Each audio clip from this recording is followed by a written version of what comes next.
Thanks for being at practice today. Open up for questions. What were your top takeaways from today? Love the balance back and forth, offense, defense, the response. Got a lot of playmakers out there. I think you can see that. I think there's a big difference from maybe years past. Really feel good about where we're at 5 days in. Just love the team's response constantly. Yesterday after 3 straight practices, we had a little bit of a 2 walkthrough type day, and you love the extension of the 3rd practice day. They picked up right where they left off. Sometimes when you go into the walk day, you look at the next day, and you're like, all right, well, human nature set in, and not with this football team. They just get after it. And we're playing everybody right now. We got 1s, 2s, 3s, rookies. It's a lot of fun to watch these guys grow. So a lot of balance, so back and forth, a lot of responses, a lot of great performances by a lot of guys, but got a lot of work to do, a long way to go.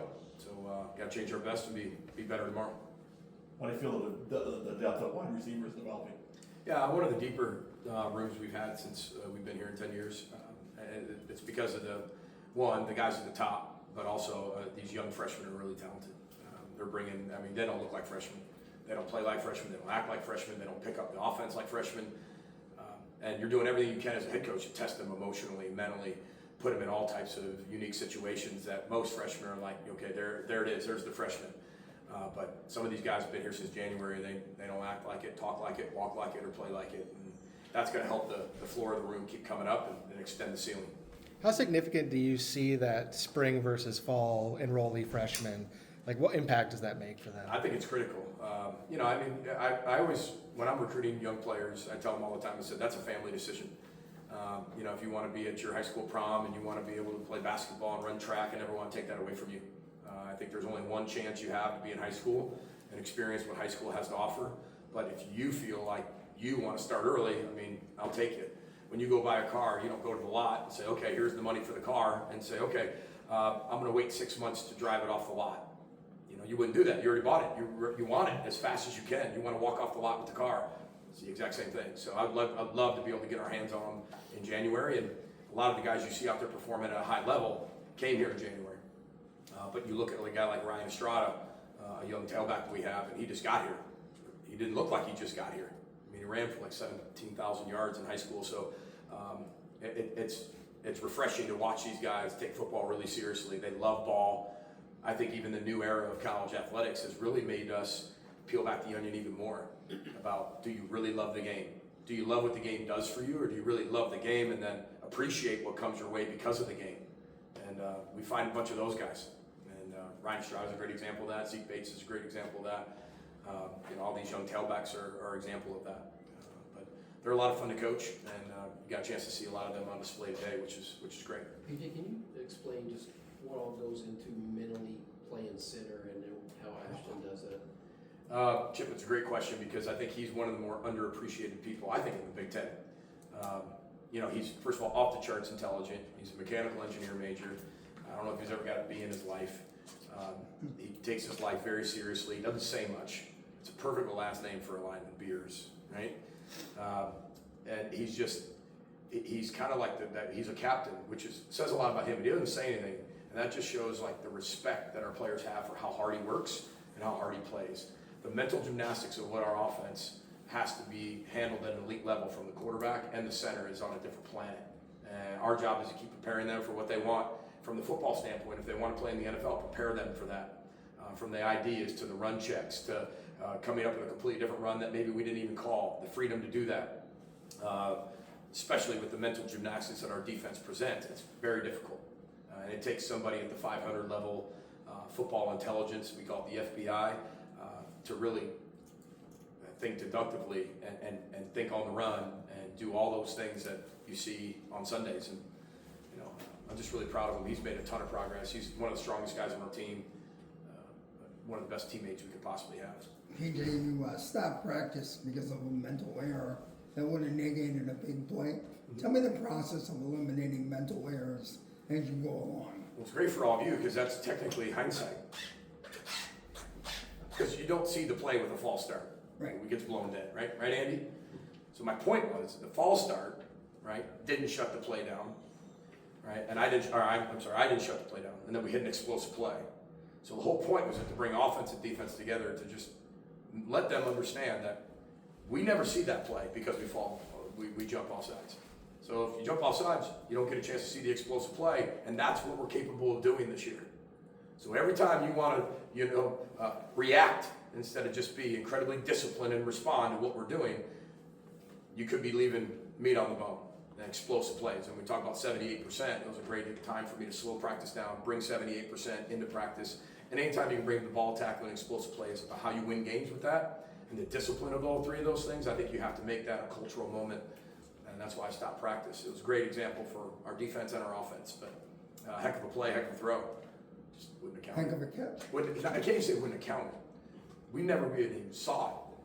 And look how awesome of a play that was. So the great, and as a head coach, you get a chance to blow it dead or not. But I didn't blow it dead for a reason, to see what would happen, and kind of played right into our hand. It's perfect. PJ, in Chicago, you talked about Roman's versatility. We kind of saw it today. Yep.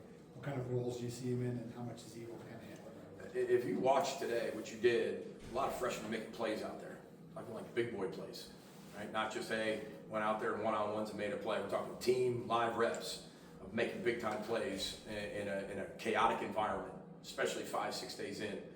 But I think his growth has been tremendous. Eric Kaler's done a great job developing him, but he's also taken it very seriously. I can't say nobody works harder than him, because our whole team is truly invested. And it's fun to watch this team be all ball all the time, for these, at least the first week of the next, 3 weeks of camp. But I think for him, I think there's steady growth, changing his best every day. But you saw him in the backfield, you saw him, play tight end, you saw him throw the ball. You can do a lot of things with him. That's going to be a lot of fun for Coach Harbaugh on the offense. But we got a long way to go before we anoint anybody. But I will say that he's a lot of fun to work with. He's willing to be coached constantly. You can coach him hard. He wants to be taught. I think that's one of the best attributes freshmen can have. Can you take coaching? And he's obviously shown that. Feels like you have a mix of different playing styles at linebacker. Do you feel like you can kind of mix and match those guys this year? I do. I feel like we got 7-8 linebackers that can all play. And I think that the selflessness of this football team shows, because the different packages, the creativity we can have, but they've all played football. It isn't like we're just saying that just with freshmen, he's a good-looking body, put him in there and he has to play. The 7-8 guys are going to play. I mean, we've got depth at that position. We can do a lot of different things, not only on third down, but first and second down. And they're a really connected group. It's hard to be able to say that's the most connected group, because all of the units and positions are incredibly connected. Our wideout room might be more connected than it's ever been. And our corners room is the exact same way. We have to write down at our team meeting what we're thankful for and grateful for. And it's amazing, like corners talking about how grateful they are for Coach Monroe and the connectivity of the rooms. And everybody's talking about that. It's one thing to talk about it, but do you have it? Is it actually there? And I think in the linebacker room, Coach Mariano's done a great job of bringing that all together. And they're all really selfless, because it takes a special group to understand that I might be the one making the play, but I genuinely want that guy to have success. And that's that whole multiplier theory. And this team has that. PJ, we saw a rotation at right tackle still. When do you want to make a decision to have 5 guys? Yeah, I mean, we'll make a decision when we're ready to make the decision, Andy. It's if it takes a week, if it takes 3 weeks, if we rotate, it's up to them. And I don't pick the depth chart. Players pick the depth chart. I just respond and make the decision when you've separated yourself enough from the other guy. This is great about being the head coach. Everybody thinks the head coach creates this depth chart. I'm playing favorites. I'm picking this guy. Nope. I don't. They all create the depth chart. I just respond to the action I see on film, the type of person they are, and how well they actually connect with their football team. And can you be trusted? Can you go out there and make plays? Mike McCarthy taught me a long time ago, coach's job is to teach and demand, and players' jobs are prepare and perform. Now, there's a lot of things that go in between all those. But at the end of the day, you prepare, you perform at a really high level, you force me to put you above somebody else. And I think that's important. How do you feel your defensive interior line is coming down? I like it. I mean, I'm not ready to sit there and say, boy, that's the strength of our defense. But I like the 6 guys that we have inside there. They're all rotating. It might not just be like we had Devin Eastern in there last year. He played the majority of the snaps. It might be a rotation of 5-6 guys, which that's what you dream about, So to have guys, now they got to keep getting better. We got to continue to create the depth, but Coach CJ's doing a great job of developing that. But it's fun to watch these guys compete. Remember, there's different types of competition, right? They're competing within themselves, to be the best version of themselves they can be. And then they're competing with their teammates. We're still on the same team, but they're competing for jobs and playing time. We'll get to playing against somebody else once we hit, the season. TJ, oh, go ahead. We saw some explosives Yep. from Drake, particularly one against that pass rush package you have. That was awesome. Is that potential there with this group, you think, with him, quarterback? Absolutely. That's the expectation, Chip. We have to do that. We have to be an explosive offense to score points. In the Big Ten, you better be explosive. You can play the keep away game all you want, but at the end of the day, you look at that CFP, they're scoring points, right? And you look at the defense, they're stopping people. But we have to be really efficient on offense. We're going to do whatever it takes to score as many points as we possibly can and win as many games as we can. But if we can have the balance to be able to do what we did, some of those explosive plays were third and medium, third and short, and to be able to trust somebody to be able to do that instead of just hand the ball off and thinking of 2 downs, I think that's a credit to the players because they have to show they can do that. But yes, are there explosive playmakers around us more than maybe we've had in the past? Absolutely. Is Drake developing? Absolutely. He's just got to take the next right step. 1-0 every single day. And I'm proud of his mindset of what he's been able to do. But playing against our defense is not easy. And to be able to get some, the ball has to be perfect. The ball has to be placed in the right spot. Wideouts have to go be physical and go make plays and contested catches. And I think you saw that today too.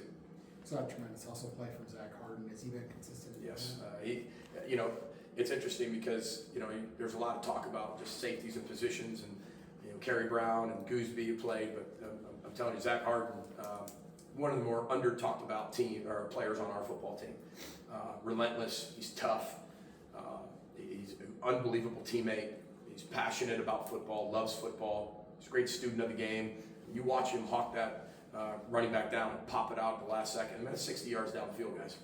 This is a tough practice today. And to be able to have that wherewithal to go do that, and then the back's got to be able to chin the ball, learn a very valuable lesson there. But, he's relentless in the way he pursues. I mean, he is very, very violent in the way he tackles. He can cover. He's long. So I'm looking forward to special things from him. PJ, really important. This is, I did my research. Oh, good. The necktie was invented in Croatia. It was, thank goodness. I didn't lie to you. And I wasn't lied to. I thought it was a little bit of a ploy to buy a tie in Croatia. I thought maybe our tour guide was sitting there going, well, I have a connection with this store, so I'm going to tell this guy because I researched him. He wears a tie on the sideline. Tie was invented in Croatia, and you need to go in this store because that's my friend, and you got to support them. That's what I kind of thought. End of the day, people were just being genuine. It was great. So got a nice maroon tie. I'll let you know when I have the one from Croatia. That's where it was invented. Had to buy a maroon tie. We have 1 or 2 more for Coach? TJ Bush, Yeah. he plays with a lot of injury, it seems like. Is that how he is? He's got incredible how he's the ultimate neckton. He's thick, but he doesn't play as he's way more athletic than he looks. When you look at him, you're like, all right, pretty big run stopper. He's a great pass rusher, plays with great leverage. He's violent, plays longer than he is. He's fundamentally and technically sound, and he's just relentless. I mean, his how is incredible. I mean, we saw that last year we played against him, but to watch what he's done for our D-line, even Carter Menz, and with the way they work back and forth has been beneficial for our defense. I mean, you have him and Anthony and Menz. I feel like you can be, you talk about playmakers, you think about offense. You can do some things creatively with that group. Absolutely. You look at every position. I'm not saying that you're never comfortable as a head coach to say, we're 100% deep at these positions, but you look at the defensive line in general, all of them bring something to the table. You can move Anthony down inside, and you got Adam Kasai, who's 275 pounds now. I mean, you look at what he's done, how long he's 6'7" and a half, almost 6'8". I mean, you look at what he's been able to accomplish in the offseason with Coach Nickel and our strength staff. So there's full commitment from everybody. The more commitment there is to themselves, to being a part of the piece of the puzzle and the piece of the pie of the team, the more you can play. And all of them bring something a little bit different, which then creates creativity. We'll see what happens with them. When is Pierce Walsh expected to be filled out? Soon. It's coming up, but we're going to be a little more protective of him. But he's in there. He's playing, getting after it. He can do some things. So we're doing everything that the trainers allow him to do. But he'll be back soon. All right. Thanks everybody. Roll the boat, Sky Mago Gophers. Thanks for coming.